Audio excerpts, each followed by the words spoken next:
hozir bir qancha yildan buyon iqtisodiy masala dunyoning hamma yerida egiz-pas bo'lyapti. Bulutmi Turkiyada jiq his qilyapmiz ham bu yerdagi xalqimiz.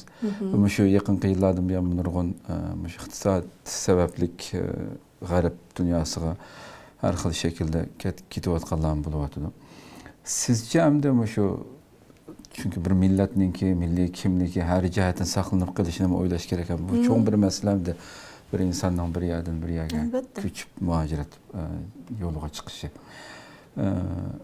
Mushunda o'ylayotgan mayli yoshlarimiz bo'lsin, shu Turkiyada sizamda his qilgandan keyin bular qanday so'zingiz bor masalan g'arbga ketishni o'ylayotganlarga nisbatan g'arb shunchalik osonlanmasan ish tutadigan butun bu dard tugaydigan joymi yoki chunki siz shu yerda yashayotganligingiz uchun so'rayapman. Albatta bu pek yaxshi bir savol, menimcha qimmatli bir savol. Albatta hozir Amerikada yashayotgan bolalarimni Uyg'urligini his qildim shu mahallarga kelib. Endi mundaq bir sharoitning muhojiratdagi Uyg'urlarga hozir bo'lishi, kimligimizni saqlash, tilimizni saqlash her jihatda ajoyib cho'ng bir bunda desam fursat deb bilsak bo'ldi. Şu bundaq bir community yani bir cemiyetni şekillendiriş için insanlarımız gerek, adam gerek. Albatta iqtisadi qiyinchilik meselesi intayin çoğun mesele. Türkiye'de pulsuz, işsiz kalmak asan iş emas.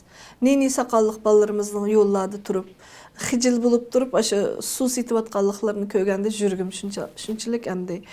İzildi mındaqçı etqanda, aşlamı vatanda nurgun başka kesiplerinin ilgileri boğaydı ve onundan başka işlerini azrak kol ilkidi boğamsı yürüştürelgen boğaydı. Amalsızlık için can bakmak için hem işini kıvitipti. Yani bir yatmayı yutipti, yani Türkiye'deki Uygurlarım capat attı. Hemiz capat attığınlar da kucaklıqım var, hemizini.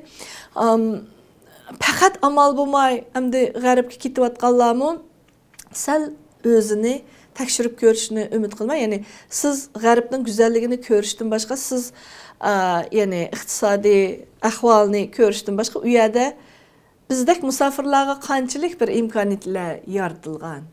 Endi siz berib agar siz til bilmasangiz o davlatning tilini ya yoki xalqarada ishlanayotgan cho'ng tillardan inglizchani bilmasangiz va yoki kompyuter kasbingiz bo'lmasa, hatto mashinani maydab baxmagan bo'lsangiz, qo'lingizda anchiki bilim saviya yoki maxsus tarbiyalangan bir kasb egasi bo'lmasangiz, meningcha aldirab jutdan jutqa ko'chmagan yaxshi.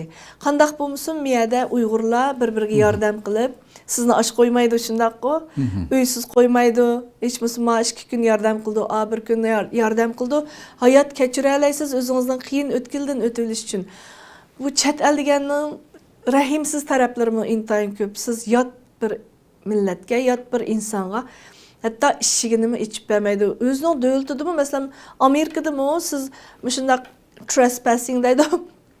Uning ishiga shu bundaq bildirgisiz, yani telefonda ben kilovatman yoki sening uyingga bunda chaqirtilgan mehmon bo'lmasangiz, usibla ishni ursangiz chiqib etib etish xavfim bor ba'zi joylarda-chu. Sen mening turalg'u joyimga besib kirding deb. O kadar rahimsiz tarafları bor, buni ko'rish kerak. Onun ustiga nima desam bo'ldi, shu yerda bir so'zlikni o'qib olgandim bir kitobdan. Amerika o kadar erkinki yap-yalnız sen degan bir so'zda. Hamma narsani yalnız ko'tirishingizga to'g'ri keldi nurg'un joylarda, bo'pmi yoshlar. Bir kasbiy jihatda raqobat eng kuchlik bir joy Amerikami, masalan, men bildiğimni dey. Yevropaning o'zida uzun yashab baxmadim, faqat yig'in u bu yerga borganim bilan. Amerikaning o'zi raqobatlash kuchlarining jang maydoni hamdi. Nimingiz bilan raqobatlashsiz? Bu bir mesele. Andikin hozirgi tashqi siyosatlarini tushunishimizga to'g'ri keldi. Ketayotgan davlatimizning. O davlatning hozirgi tashqi siyosati ko'chmanlarga nisbatan qandaq? Qanchalik bir imtiyozlarga ega bo'la olayman hozirgi holatimda.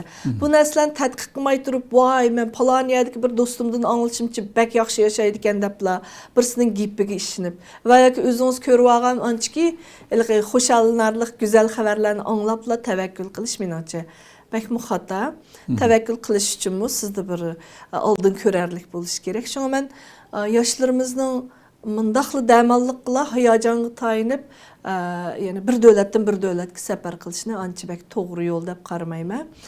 Bir yerdə yəni xeyli yıldız tatib qolgan bo'lsangiz, shu yerdagi imkoniyatlardan, shu yerdagi siyosatlardan yaxshi foydalanishni xeyli o'rganib qolgan bo'lsiz va u yerga til jihatdanmi, madaniyat jihatdanmi, qandaq singib yashashni bilsiz, o'zingizni qandaq tutishni bilsiz.